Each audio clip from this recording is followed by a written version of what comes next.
యాదాద్రి భువనగిరి కాంగ్రెస్లో విభేదాలు బయటపడ్డాయి. కాంగ్రెస్ పార్లమెంటరీ సమావేశం జరుగుతుండగానే కార్యకర్తలు ఒక్కసారిగా నిరసన వ్యక్తం చేస్తూ స్టేజ్ పైకి దూసుకుపోయారు.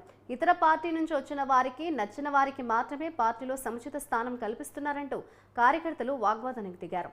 అందరికీ న్యాయం చేస్తామని ఎమ్మెల్యే కుంభం అనిల్ కుమార్ రెడ్డి నచ్చజెప్పడంతో కార్యకర్తలు వెనక్కి తగ్గారు. దీంతో వివాదం సద్దుమణిగింది.